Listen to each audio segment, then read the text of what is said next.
wassalatu wassalamu ala rasulillah Muhammad ibn Abdillah wa ala alihi wa sahbihi wa mawala amma ba'du.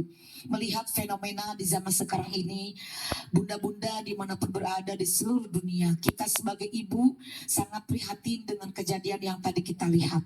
Memang sebagai seorang ibu itu terkadang kita kesal ya, terkadang kita mencurhatkan apa yang kita alami dalam rumah tangga kepada anak kita. Kita sebagai subjek pendidikan dan anak kita sebagai objek pendidikan. Bagaimana cara komunikasi dalam Islam itu seorang ibu hendaklah menjadi teladan bagi anak-anaknya. Al-ummu madrasatul ula fil bait. Seorang ibu itu dari bangun tidur sampai tidur lagi itu akan ditiru oleh anaknya. Perkataan ibu yang baik, tindakan ibu yang baik, pemikiran ibu yang baik, maka akan memberikan implementasi kepada anak-anak kita hal-hal baik. Untuk itu sebagai ibu memang kita harus berusaha sekuat tenaga dalam mendidik putra-putri kita itu. Kita harus bijaksana, bijaksin dan bijaksono. Mana kalimat, mana kata-kata yang harus kita berikan, yang harus kita informasikan, yang harus kita bicarakan kepada anak-anak kita.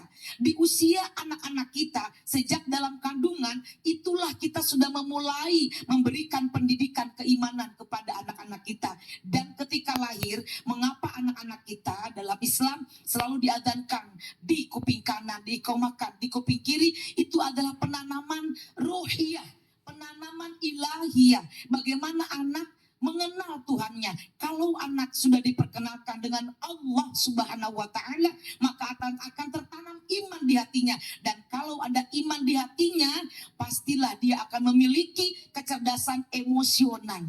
Tidak semua yang dilihat, yang didengar harus dilakukan. Dan kita sebagai ibu harus wanti-wanti. Kalau kita berbicara dengan anak-anak kita itu, maka kita jangan sembarangan mengungkapkan. Bisa jadi ungkapan emosi kita, ungkapan perasaan kita kepada anak itu akan terekam oleh anak.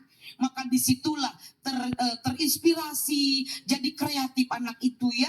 Apa yang tidak dilakukan oleh orang tua bisa saja lantaran ada komunikasi intens, baik curhatan kasih sayang atau curhatan mengenai penderitaan, itu akan menjadi beban bagi anak, tekanan-tekanan bagi anak. Maka anak dengan hal ini bisa melakukan hal-hal yang tidak diinginkan, terutama dalam hal memaafkan ya. ya. Inilah ibu itu harus memaafkan ya memang, tapi ya kita ini kan negara hukum ya, tetap harus berjalan proses, tapi ibu memaafkan itu udah luar biasa. Iya, karena ibu juga mengajarkan kepada anaknya gitu bahwa ya supaya anak itu tahu bahwa Allah saja Maha Pemaaf gitu. Masa kita umatnya tidak bisa memaafkan, benar gitu ya. Iya. Tapi ya balik lagi ya hukumnya gitu. Betul Ya. Masya ya. Allah. Terima kasih Bunda. Sama-sama. Tepuk tangan. Gimana?